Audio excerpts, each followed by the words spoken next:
देश में voter group के नजरिए से सबसे बड़ा वर्ग किसान है, लेकिन इस वर्ग की हालत इतनी खराब है कि देश में करीब 70% किसान परिवार औसतन महीने के 10,000 रुपए से भी कम कमाते हैं। लेकिन बात किसानों की हो तो जिक्र खुद ब खुद पंजाब का होने ही लगता है, जो इस वर्ग का सबसे मजबूत किला है।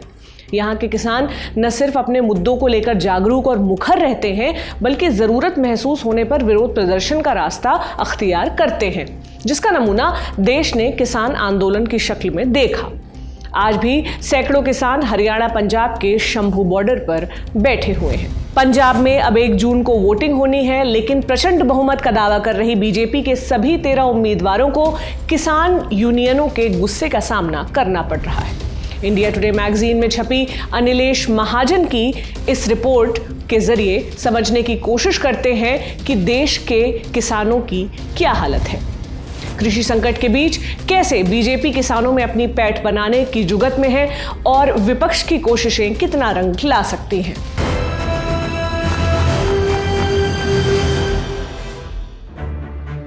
नमस्ते, मेरा नाम प्रतीक्षा है और आप देख रहे हैं इंडिया टुडे हिंदी। पिछले कुछ समय में कई ऐसी चीजें हुई जिसने किसानों और उनसे जुड़े समुदायों को नाराज करने का काम किया। वे विरोध के लिए दिल्ली जाना चाहते थे, लेकिन उन्हें रोकने के लिए सड़कों पर कीले बिछाने की तस्वीरें सारी दुनिया ने देखी। इसके अलावा 2016 में हिंसक जाट आरक्षण आंदोलन हुआ। 2022 में दिल्ली में पहलवानों का आंदोलन भी खूब चर्चा में रहा, जिसमें हरियाणा की खाप पंचायतें पहलवानों के पीछे लामबंद हुई थी। किसान सभी फसलों पर न्यूनतम समर्थन मूल्य यानी एमएसपी के लिए कानूनी ढांचे की मांग कर रहे थे, लेकिन इस पर कुछ होता नजर नहीं आ रहा। किसान कर्ज की पूरी माफी चाहते हैं, लेकिन अकेले पंजाब में उन पर संस्थानिक ऋणदाताओं का 75,000 करोड़ रुपए बकाया है। इन सब चीजों ने एक भूमिका तैयार कर दी कि किसान कौम सरकार से नाराज है और चुनाव में अपनी नाराजगी जाहिर भी करेगी। पंजाब में ऐसा दिख भी रहा है। किसान उन इलाकों में विरोध प्रदर्शन की कोशिश कर रहे हैं जहां पीएम मोदी चुनाव प्रचार के लिए रैलियां कर रहे हैं। चुनाव में पीएम मोदी की पहली रैली पंजाब के पटियाला में थी, लेकिन किसानों के संभावित विरोध प्रदर्शन को देखते हुए पूरे पटियाला को किले में तब्दील कर दिया गया। एक सवाल जहन में आता है कि जब पंजाब में इतना विरोध है तो पीएम मोदी 3-3 रैलियां क्यों कर रहे हैं? इसका सीधा सा जवाब है कि किसान और उनके वोट मायने रखते हैं। किसान भारत का सबसे बड़ा मतदाता समूह है, जो अक्सर भारतीय राजनीति के एक और निर्णायक फैक्टर जाति को भी पछाड़ देता है। सरकारी आंकड़ों से पता चलता है कि देश के ग्रामीण परिवारों में किसान परिवारों की हिस्सेदारी 54% है। इसमें 21% ग्रामीण परिवार पूरी तरह खेती किसानी पर निर्भर है। बावजूद इसके पिछले 2 दशकों में फार्मिंग सेक्टर की औसत ग्रोथ रेट महज 4% के आसपास रही है। अब आते हैं आय दोगुनी करने वाले सवाल पर। पीएम मोदी ने फरवरी 2017 में उत्तर प्रदेश विधानसभा चुनाव के दौरान एक रैली में किसानों की आय दोगुनी करने का वादा किया था। नेशनल सैंपल सर्वे के आंकड़ों के मुताबिक कृषि परिवारों की औसत आय मासिक 2012-13 के बीच 6,426 रुपए से बढ़कर 2018-19 में 10,218 रुपए पर पहुंची। लेकिन इसमें सबसे डरावना आंकड़ा यह है कि देश में करीब 67% किसान परिवारों की औसत मासिक आय 10,000 रुपए से भी कम है। एक मैप आप अपनी स्क्रीन पर देख रहे हैं। इसमें देखिए कि किस राज्य में कितने प्रतिशत किसान परिवारों की औसत मासिक आय 10,000 से कम है। इसमें झारखंड और उड़ीसा जैसे राज्यों के आंकड़े हैरान करने वाले हैं, जहां करीब 90% किसान परिवार इस कैटेगरी में आते हैं। इन आंकड़ों के सामने सालाना 6,000 रुपए वाली प्रधानमंत्री किसान सम्मान निधि जैसी योजनाएं छलावा लगती हैं। राजनीतिक रैलियों या बीजेपी के मैनिफेस्टो से किसानों की आय दोगुना करने की बातें अब गायब हैं। पंजाब की स्थिति इसलिए अलग है क्योंकि यहां मंडियों तक पहुंचने वाली कृषि उपज का करीब 85% हिस्सा सरकारी एजेंसियां एमएसपी पर खरीद लेती हैं। 2020 के 3 कृषि कानूनों को वापस लेने के बाद बीजेपी ने अपनी रणनीति बदली। सरकार सहकारी संस्थाओं को मजबूत करने और लॉजिस्टिक सुविधाएं बढ़ाने में जुट गई। पीएम मोदी खाद्य पदार्थों के उत्पादन के लिए नए क्लस्टर स्थापित करने की बात कर रहे हैं। महाराष्ट्र, छत्तीसगढ़, गुजरात, राजस्थान और उत्तराखंड की रैलियों में भाजपा नेता मिलेट या मोटे अनाजों के उत्पादन पर जोर देने की बात कर रहे हैं। दूसरी तरफ कांग्रेस ने एमएसपी की कानूनी गारंटी देने का वादा किया है। आपको एक बार पॉइंट्स में बताते हैं कि किसानों को लुभाने के लिए बीजेपी और कांग्रेस ने अपने अपने मैनिफेस्टो में क्या वादे किए हैं। पहले बात बीजेपी के वादों की। समय समय पर प्रमुख फसलों की एमएसपी में वृद्धि की जाएगी।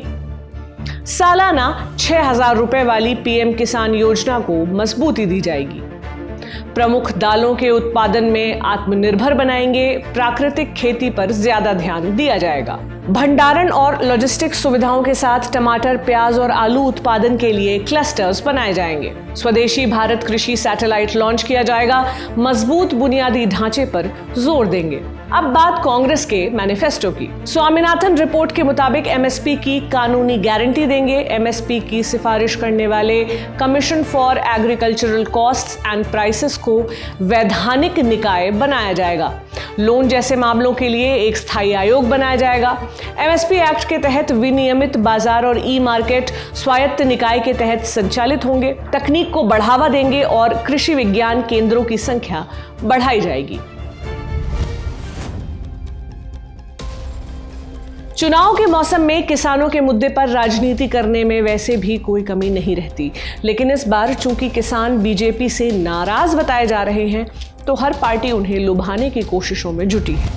हिमाचल प्रदेश में कांग्रेस के मुख्यमंत्री सुखविंदर सिंह सुक्खू ने सीधे प्रधानमंत्री को अमेरिका से सेब के आयात की मंजूरी देने के लिए दोषी ठहराया, जिसने घरेलू कीमतों में गिरावट आई।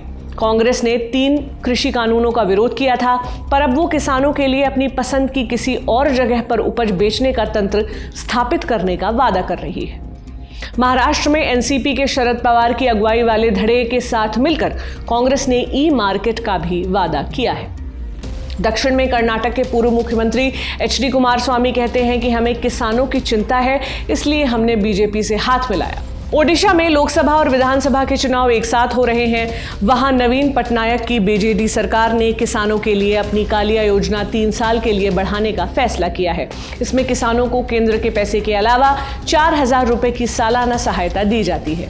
इसके अलावा पात्र भूमिहीन खेतीहर परिवारों को 12,500 रुपए की सालाना सहायता भी दी जाती है। एक्सपर्ट्स की माने तो बीजेपी ने किसानों को लेकर अपनी स्ट्रैटेजी में बदलाव किया है। प्रधानमंत्री मोदी अपनी रैलियों में कहते हैं कि पिछली सरकारों के दौरान यूरिया की महंगी आपूर्ति किसानों के लिए अभिशाप बनी हुई थी और उनकी सरकार अब 50 किलो का बोरा 300 रुपए से भी कम कीमत पर मुहैया करवा रही है। सरकार का दावा है कि उसमें बीज, अच्छी गुणवत्ता की खाद, यूरिया जैसी चीजों तक पहुंच को आसान बनाना है। इसके अलावा बैंकिंग और बीमा में किसानों की एंट्री पर जोर दिया गया है। कृषि ऋण 2013-14 के 7.3 लाख करोड़ रुपए से बढ़कर 2022-23 में 21.5 लाख करोड़ रुपए पर पहुंच गए। किसान समुदाय पारंपरिक तौर पर बीजेपी का समर्थक नहीं रहा है। यही वजह है कि पार्टी किसानों का समर्थन हासिल करने के लिए जूझ रही है। साथ में उम्मीद भी कर रही है कि 4 जून को किसानों की नाराजगी से पार पाते हुए अच्छी फसल काटेगी। इस तरह की और रिपोर्ट्स देखने के लिए बने रहिए इंडिया टुडे हिंदी के साथ और हमारे चैनल को सब्सक्राइब करना न भूलें। शुक्रिया।